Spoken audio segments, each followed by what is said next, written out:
Ylex Arena, ladies and gentlemen, hyvät miehet ja naiset.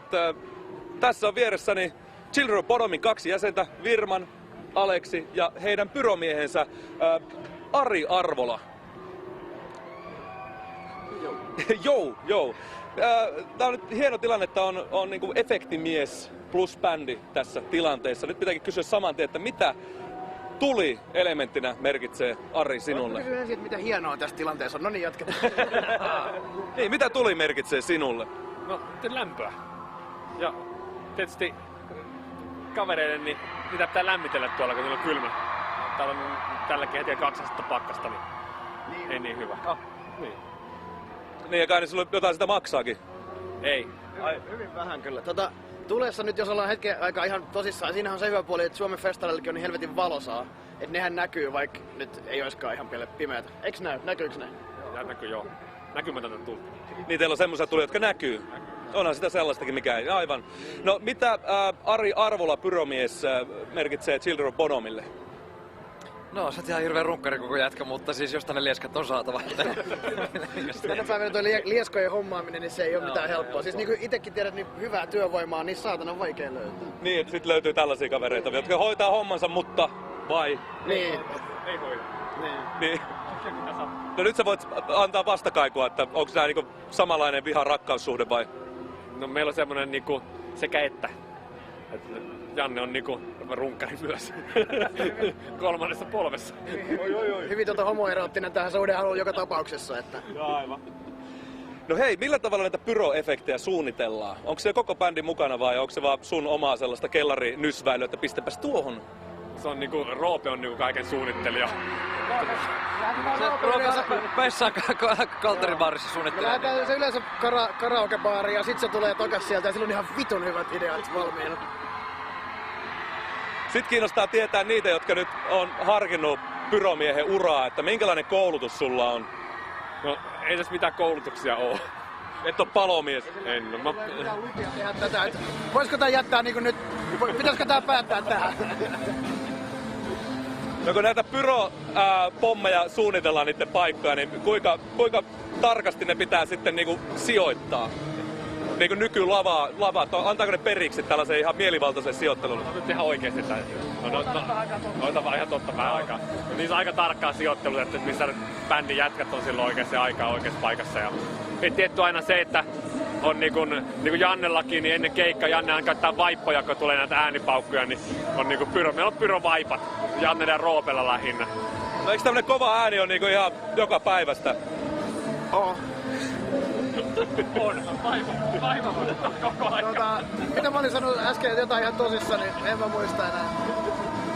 En mä tiedä, niin siis nää lavathan, festarilavat on niin isoja, että tonne mahtuu tekemään paljon pyroa, että klubeillahan on hankalaa, että siinä liekissäkin on aika paljon sitä niinku toleranssia ja näin, että mutta näillä festareilla on hyvä tehdä, kun täällä mahtuu tekemään.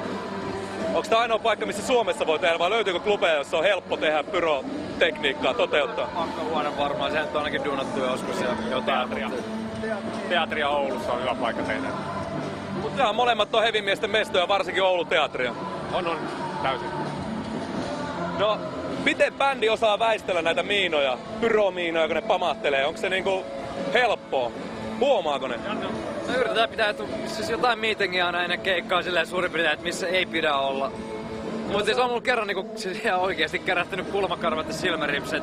Silleen, että mulla on niinku molemmilla puolilla 2 liekkiä ja yhtäkkiä tuli ihan saatanamoinen tuulenpuuska. Sitten mä sanoin, että saatana vittu, että nyt niinku, mulla oli eka, että mulla niinku teet se niinku palon letti tai jotain. Se juoksi kiippariraisille, että tuli kysyä, että paloks mun letti? Mä ei, jatketaan vaan. Janne on palannut yhden kerran. Kokonaan ollut liekeissä. Kerro, miltä se tuntuu olla niinku fyysisesti liekeissä, lavalla? No siis mä oon liekeissä joka keikka, että oli pyroja tai ei. Mut mitä se on varmaan hirvittävä kokemus, siis eikö siinä nyt vaipat varmaan täytty hetkessä? Ja... Se oli stuntmies, en mä oikeesti ollut liekeissä. Se oli niinku show-juttu, jota nyt, no niin, tääkin selvisi nyt, että ei mitään oo tapahtunut oikeesti. Me vaihdettiin, siihen tuli stuntmies, jolla oli samanlaiset vaatteet kuin mulla ja bändin jätkät luuli koko ajan, että mä oon liekeissä. Silleen ei ollut, niinku me ei puhuttu bändille mitään, me tehtiin Ari Kaasalan pieni miksi. Vaihdettiin siihen stunt-näyttelijä, jolla oli mun vaatteet ja samannäköinen systeemi ja bändin jätkän luuli keikan loppuun asti, että mä olin niinku ollut ilmiliekeissä siellä, että... Sä menit vaan ottaa lonkkaa. Mä kävin ottaa huikkaa sillä väliin jo. No niin. Mut miten tällainen tilanne pääsi tapahtuu? Tää palaminen. Niin. Se oli suunniteltu juttu. Ai se oli oikeesti? Mä nyt tässä vetän legendaa. Hei. Se oli Bodomin ihan ensimmäinen pyrokeikka. Se oli ihan ensimmäinen, mikä tehtiin. Se oli niinku silleen, että mietittiin ihan alussa Jannen kanssa suunniteltiin, että tehdään näin. Jekku. Se oli vielä taisi olla silloin uuden vuoden välissä se keikka ja oli kuin viimeinen keikka, että siitä oli pitkä aikaa taukoa. Jäbät ei myöskään kertonut meille ollenkaan. Joten mekin oli aika silleen, että mitä vittua. Nyt pitää kysyä se reaktio, mitä muu bändi ajatteli tästä tilanteesta. No siis siinä oli niinku silleen 5 sekuntia kauhuissaan, mut sit niinku tajus silleen, että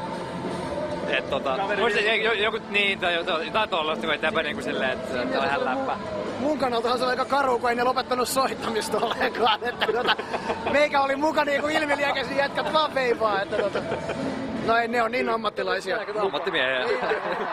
Siinä teki taas sun arvo bändissä vai? Ei hemmet. Eikö tällainen pommien asettelu rajoita bändin niinku liikkumista plus sitten niinku ennen keikkaa sellaista pientä takahuoneen juomien nauttimista? Me käytiin tää jo läpi. Okay. Ei sillä näin isolla lavalla ole A väliä ja B ei ole väliä. Ei ole vaara, että joku Roope tai joku unohtaa kaiken. On. No jos unohtaa, niin sit niitä ei toivon mukaan ainakaan räjäytellä. Niin. Mä en aina itse siinä niinku lavan vieressä näen, missä pojat on, että jos ne on väärässä paikassa, niin Roope on pari kertaa mennyt fiilistelemään sinne niinku kuulemonitorin päästä Roope. Se on niinku... Ei lähtääkään pää irti kyllä. Silloin niinku aina jätetään ampumatta tai sit voidaan keksiä muuta. Niin, että se on ihan manuaalista. Ne ei ole ohjelmoitu sillä tavalla, että nää nyt räjähtää just tässä biisissä tähän aikaan. Ei oo mitään aikakoodeja eikä muita. Mut mitä sitten, jos oikeesti tulee paha haveri? Kaikkihan tietää James Hetfieldin palaamisessa, se ei ollut mitään pelleilyä ja muuta vastaavaa. Et siinä mielessä oikeesti käydä ihan helvetin hullusti.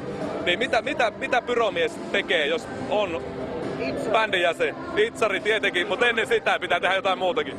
Tietysti ensiapua, se on ensimmäinen tietysti, mutta kyllä siinä ollaan niin tarkkana kuitenkin ne kohdat, ettei mitään pääse käymään. Et sehän on niinku...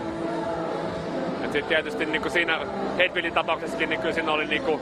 Tavallaan ne vaihto kesken keikkaa, ne vaihto sen paikan, että missä ammutaan, että sit sä ite muistanut sitä. Eli sulla pitää olla myöskin ensiaputaitoja ihan täysin. Meillä Suomestakin kotipellolla hapalon käsi kanssa silloin Vakkenissa aikoinaan. Kyllä sitä sattuu. Nyt voitais mennä niiden pommien sekaan. Eli tässä on nyt pyromiehen auton takalunkko auki, sprinteri on avattu ja siinähän niitä sitten on. Voitko kertoa jotain, että mitä mistäkin tapahtuu? Tässä on niinku... Tää on roomalainen. Sitten on tämmönen niinku on aina papatteja. Etkö on niinku tää pienellä budjetilla, niin papattet on ne yleisimmät, mitä yleensä paukutellaan. Okei. No. Eli mikä näistä on se suurin papatti? Se on tää. Nää putket on vaan hämäystä, että tässä on niinku suurin. Minkä kokoista lieskaa sieltä puskee sitten? Tällainen pieni kirkas välähdys vaan. Mut se on suuri pommi, mitä te löytyy. Mutta täältä kuitenkin näyttää kaikki melkein samanlaisilta. Mutta nyt yksi, sun pitää nyt sanoa ihan tosissaan. Tän pötkylän ja tän pötkylän ero. Kummassa on kovempi ääni? Siinä on huomattavasti enemmän suuttimia. Joo. Siinä on 2 suutinta.